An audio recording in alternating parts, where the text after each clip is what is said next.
హైదరాబాద్ నగరంలో ఖైరతాబాద్ వినాయక విగ్రహం ఏర్పాటుకు కర్ర పూజ నిర్వహించారు. కర్ర పూజ కార్యక్రమంలో ఎమ్మెల్యే దానం నాగేందర్ పాల్గొన్నారు. ఈసారి 70 అడుగుల మహాగణనాథుని ఏర్పాటు చేస్తున్నట్లు దానం నాగేందర్ తెలిపారు. ఈ ఏడాది 11 రోజుల పాటు ఉత్సవాలు నిర్వహిస్తామన్నారు.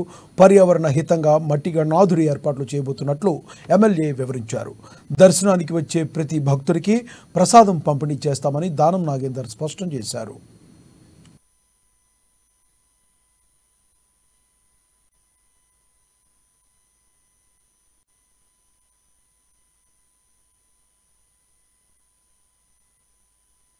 వినాయకుని పెట్టి మన ప్రకృతిని కాపాడుకునేటువంటి క్రమంలో భాగంగా ఈ కార్యక్రమాన్ని ప్రతి ఏటా జరుపుకున్నట్టుగా పెడుతున్నాము.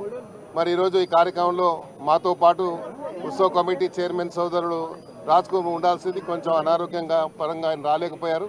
వారి తరఫున గణేష్ ఉత్సవ కమిటీ శ్రీ గణేష్ ఉత్సవ కమిటీ తరఫున ఇక్కడ విచ్చేసినటువంటి మీడియా సోదరులకు ప్రధానంగా ఈ ఖైరతాబాద్ గణేష్ ఉత్సవ కమిటీకి ఈరోజు ఇంత పెద్ద ఎత్తున పేరు దేశవ్యాప్తంగా ప్రపంచవ్యాప్తంగా పేరు వచ్చింది అంటే దానికి ప్రధానమైనటువంటి కారణం ఏంటి అంటే ఇక్కడ ఉన్నటువంటి మీడియా సోదరులందరికీ నేను మనస్ఫూర్తిగా వారికి ధన్యవాదాలు తెలియజేసుకుంటూ ఈ ఖైరతాబాద్ గణేష్ ఉత్సవ కమిటీ శ్రీ గణేష్ ఉత్సవ కమిటీ అనేది ఈ ఖైరతాబాద్లో ఉన్నటువంటి ప్రతి కుటుంబ సభ్యులు ఈరోజు ఒక్క కుటుంబం అని కాదు, హిందువులు కానీ ముస్లింలు కానీ అందరూ కూడా ఇక్కడ భాగస్వాములై వచ్చేటువంటి భక్తులకు ఎలాంటి అసౌకర్యం కలగకుండా లక్షలాది మంది వస్తారు కాబట్టి 11 రోజులు వచ్చేటువంటి భక్తులకు ఎలాంటి అసౌకర్యం కలగకుండా జాగ్రత్తలు తీసుకోవడంలో మా ఖైరతాబాద్లో పుట్టినటువంటి ప్రతి బిడ్డ ప్రతి తమ్ముడు ప్రతి అన్న వచ్చి ఇక్కడ పనిచేస్తున్నారు కాబట్టి అందులో భాగంగా చేస్తున్నటువంటి అందరికీ కూడా పేరు పేరున ధన్యవాదాలు తెలియజేసుకుంటూ యొక్క కార్యక్రమాన్ని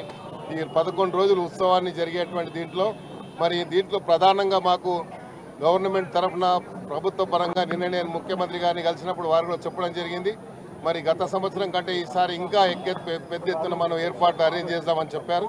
దీనికి సంబంధించి పోలీసు డిపార్ట్మెంట్కి ఆదేశాలు ఇవ్వడం జరిగింది. R&Bకి GHMCకి హెల్త్ డిపార్ట్మెంట్కి వివిధ విభాగాల వారు ఇందులో పనిచేస్తూ ఉంటారు.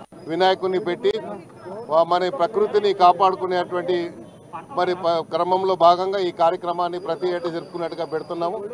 ఈరోజు ఈ కార్యక్రమంలో మాతో పాటు ఉత్సవ కమిటీ చైర్మన్ సోదరుడు రాజ్ కుమార్ ఉండాల్సింది కొంచెం